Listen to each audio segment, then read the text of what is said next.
Emma, why do I get hip pain or butt pain after walking? That's a great question, and it might just be a tiny little muscle called the piriformis that you're dealing with. Let's dive in and fix your pain in the ass.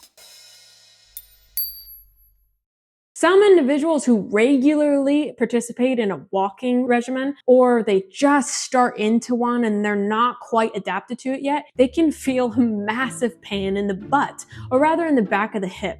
It will sometimes feel like a back pain, but it's really localized around the hip and buttock region. This pain, which is sometimes sharp for some people and sometimes characterized as dull or aching, is often caused by this muscle called the piriformis. This piriformis is a tiny muscle located deep within the buttock region. It's one of the deepest layers of butt muscles. It's attached to your sacrum, or your tailbone, and also your femur, which is your thigh bone. This tiny muscle is responsible for helping you lift your leg up, outward, and rotating it open. When the knees and the hips are bent, it actually becomes an internal rotator.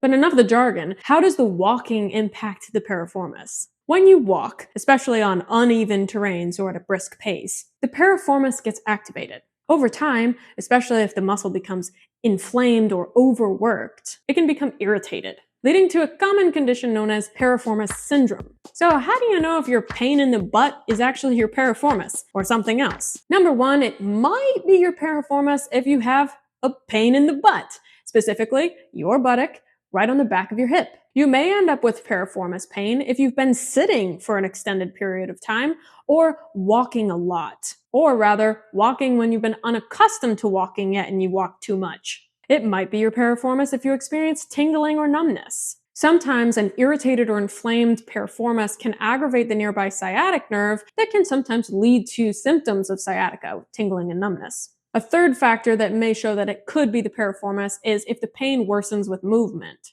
Activities like climbing stairs or running may exacerbate symptoms. And of course, more walking falls under that category too, especially if it's just too much, too fast, or too intense. Now, I should throw a caveat in there. It might be your piriformis, but please make sure that you consult with a proper doctor, medical professional that can identify if it is the piriformis or something else. So you found out it's your piriformis. How do you address the pain from your piriformis now? Specifically, if it is piriformis that is overworked and too tight, stretching can be a helpful remedy. I say this because sometimes there's piriformis-associated pain when the muscle is actually too weak. In that event, stretching really won't help it. If it's tight, however, incorporating stretches such as the seated number 4 stretch where your ankle is crossed across your knee, or even a version of it where you're lying down on the ground, crossing your ankle over your knee and pulling your opposite leg towards your chest, can help stretch this muscle out. Some people have a really hard time crossing their ankle over their knee if they're way too tight, so please make sure that you don't force any stretches that may cause pain. I do offer specific flexibility and range of motion programs for our one-on-one clients, as well as a number of pre-made. However, if you're finding that you can't quite find the stretches that work for you,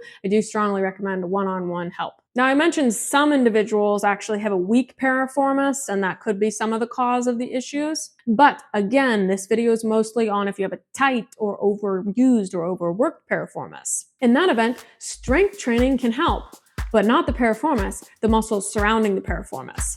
If we strengthen the muscles surrounding the piriformis, it can help prevent the piriformis from having to overwork. Focusing on exercises that target the glutes, the hamstrings, and the core musculature can help alleviate the workload of the piriformis. A third tip on improving this piriformis pain is to check your walking style. Your gait, or the way you walk, can definitely play a role. If your stride is too wide, or you walk like you have duck feet turned out or overpronated, or you even have flat feet, it can put strain that is extra on the piriformis. Consider getting a gait analysis or consulting with a physical therapist. I do offer gait analysis for my one-on-one clients. Number 4 way that you can help with this piriformis issue is proper footwear. I say this one with a little hesitation because sometimes people will use the shoes as a cop-out for actually strengthening their foot musculature. But in any event, if you're too weak or your intrinsic foot muscles are too weak, having a shoe with great arch support can be helpful in the beginning, but you'll still want to do exercises that strengthen your feet. If you happen to have flat feet or overpronation, I do have a specific flat foot program that can help, or at least some exercises to get you started. Another tip to help with this pain in the butt is to warm up before you do your exercises. I can't stress this enough. Do not skip a warm up. Before walking, engage in some light aerobic activities followed by some dynamic stretches. So we're not holding the stretches for 30 seconds in dynamic stretches. They're quick and short, but they're not ballistic. This can help prepare the piriformis and the rest of your body for the rest of your exercise. The last two tips in alleviating the piriformis are rest and icing, or anti-inflammatory measures. Making sure that you ice it or you take anti-inflammatories if needed can be helpful. Rest is going to be crucial though. I hesitate on some anti-inflammatory measures because while they may take down the inflammation that are causing underlying nerve pains or consequential nerve pains because of the piriformis, sometimes you're just cutting the check engine light with the anti-inflammatories that you're taking. Your body's telling you, hey, stay off of it, and encouraging you to rest. So listen to your body, take the rest that it needs, make sure you ice it to help it heal and take care of yourself. That will ultimately give it the time to get back to where you want to be. In conclusion, while walking is an excellent form of exercise, it's crucial to listen to your body and respond to any pain that you're experiencing.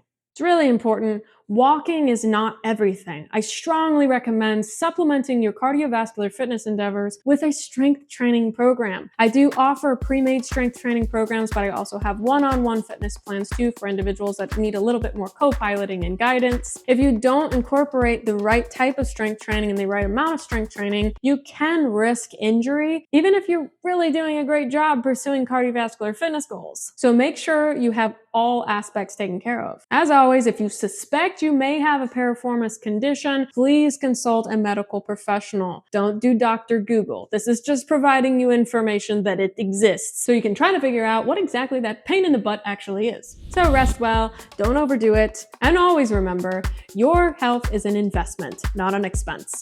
See you in the next one.